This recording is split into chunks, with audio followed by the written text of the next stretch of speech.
Operation tiger सुरू असताना operation तुतारीची सुद्धा चर्चा सुरू आहे आणि त्या संदर्भात बोलण्यासाठी आपल्यासोबत राष्ट्रवादीचे आमदार रोहित पवार आहेत। खरं तर ऑपरेशन टायगर झाला तर ऑपरेशन तुतारी सुद्धा होईल असं चर्चा सुरू आहे आणि खासदार अमोल कोल्हेंनी नाशिकमध्ये एक वक्तव्य केलेलं आहे। त्याच्यावर त्यांना विचारलं होतं की महायुतीकडनं काही तुम्हाला ऑफर आली का? त्यांचं असं म्हणणं आहे की ऑफर आल्यानंतर त्याचा विचार करू। कसं बघते याकडे? आता त्यांचं स्टेटमेंट काय हे मी ऐकलेलं नाही। त्यांचं म्हणणं एवढंच असेल की ऑफर आलेली नाही, चर्चा कुठं झालेली नाही आणि ते होणार पण नाही। कुठलाही खासदार आम्हाला सोडून जाणार नाही, पवार साहेबांना सोडणार नाही, आमदारही सोडणार नाही। त्यामुळे फक्त चर्चा आहे। त्यांनी नाकारलेलं नाही, विचार करू असं म्हटलं त्यांनी। नाही, विचार करू उत्तर काय द्यायचं आहे म्हणजे सकारात्मक तर राहणारच नाही, पण त्यांच्या एक वेगळ्या शैलीमध्ये ते उत्तर 100% तिथे देतील। आता त्यांची जी काही महात्मा फुलेंची आणि क्रांतिज्योती सावित्रीबाई फुलेंची जी ही मालिका होती ती सत्ताधाऱ्यांमधल्याच काही लोकांनी त्या कंपनीला सांगून हे थांबवण्यात आली, हे त्यांनाही माहिती, लोकांनाही माहिती, आणि तरीसुद्धा ते वेगळा असा काही निर्णय घेतील असं मला वाटत नाही। मला आमचा अमोल कोल्हेंवर विश्वास आहे। सध्या पहिलं जर खासदारांची संख्या महायुतीला खूप गरज आहे, दिल्लीमध्ये आहे, बिल पास करायचं आहे, त्यामुळे कुठंतरी तुतारीसोबत सुद्धा त्यांनी आता ऑपरेशन तुतारी सुरू केलेलं आहे का राष्ट्रवादीसोबत? नाही, करण्याचा प्रयत्न करतील ना, का नाही करणार? म्हणजे खासदार त्यांना पाहिजेलच, कारण का डिलिमिटेशन कायदा पास करण्यासाठी त्यांना 68 खासदारांची जरूरत होती। त्यातले त्यांच्याकडे 26 खासदार आलेत, अजून राहिलेले 40-42 खासदार त्यांना लागणार आहेत। त्यामुळे प्रयत्न केला जाईल, पण यश येईल असं आम्हाला वाटत नाही। सगळे आमदार खासदार सगळे सोबत आहेत ना, कारण शेवटी पवारसाहेब सातत्याने बोलत असतात, सुप्रियाताई बोलत असतात,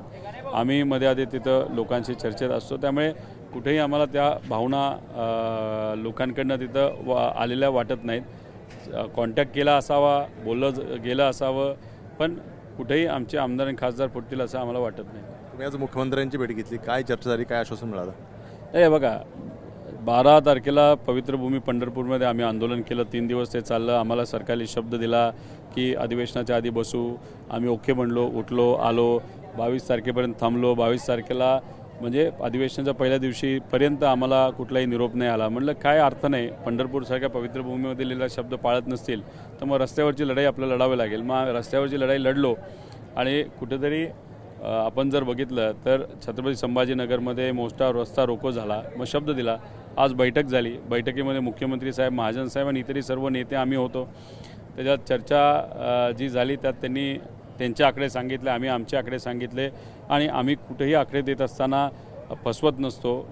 माहिती आमच्याकडे असते, पुरावे असतात, आणि त्या अनुषंगाने आम्ही त्यांना माहिती दिली। त्यात आम्ही 2019चा जी काय त्यांनी अट टाकली ती काढण्यात यावी, 50,000ची अट काढण्यात यावी, रेग्युलर असणाऱ्या 25, 26, 27, 27ची अट ती काढण्यात यावी, त्याच्यामुळे 70% शेतकऱ्यांवर अन्याय होतो, ही भूमिका आम्ही मांडली। आणि कर्ज जे आपण पीक विमा आहे त्याच्यामध्ये सुद्धा आपण जर बघितलं तर त्यात जे 4 ट्रिगर होते ते काढल्यामुळे लोकांवर अन्याय होतो। हे सगळं सांगितल्यानंतर अर्धा तास चर्चा झाल्यानंतर ते म्हणाले की ज्या समितीली म्हणजे परदेशी समितीली हा GR काढला आहे तर त्यांच्यासमोर तुम्ही एकदा जावा, सगळे आकडेवारी द्या, ती आकडेवारी त्यांच्यावर चर्चा करा। आम्ही म्हणलो ठीक आहे, तुम्ही म्हणता तर आम्ही जातो, बोलतो, आकडेवारी देतो, आणि आम्हाला विश्वास आहे आमच्या आकडेवारीवर। तरीसुद्धा सरकारने जर बहुतांश शेतकऱ्यावर अन्याय केला तर आम्ही शांत बसणार नाही, आम्ही रस्त्यावरची लढाई लढू। फेस स्कॅनिंगच्या नावाखाली आमदार आणि अधिकाऱ्यांचा डेटा जो आहे चोरला गेला असा आरोप नाना पटोलेंनी केला आहे, कसं बघते? चोरी झाली आहे आमच्या आयडेंटिटीची।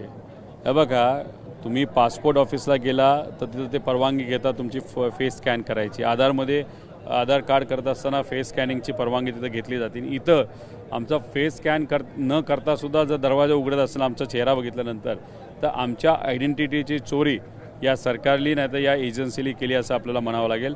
त्यांनी आधार कार्ड एजन्सीकडनं घेतलं सरकारी का पासपोर्टकडनं हे आपल्याला बघावं लागेल। पण बघा, मोबाईलकडे बघितल्यानंतर मोबाईल जेव्हा उघडतो तेव्हा तो तिथं स्कॅन केला असतो, स्कॅन करायला वेळ लागतो।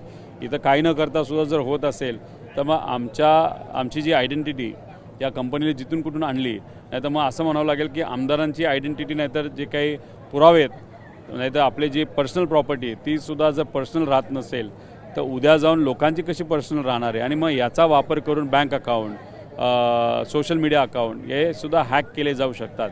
मग ही परिस्थिती सामान्य लोकांची सुद्धा असेल, आणि सरकार अशा डेटाचा AIच्या मदतीने आणि एजन्सीच्या मदतीने काही उपयोग करू शकतं असं आम्हाला वाटतं।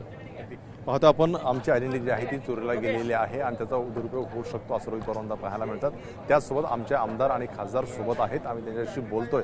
कुठल्या प्रकारचं जे आहे ते ऑपरेशन तुतारी होऊ शकत नाही असं रोहित पवारांना पाहायला मिळत आहे. राजू सोनवणे, एबीपी माझा, मुंबई. एबीपी माझा, उघडा डोळे बघा नीट.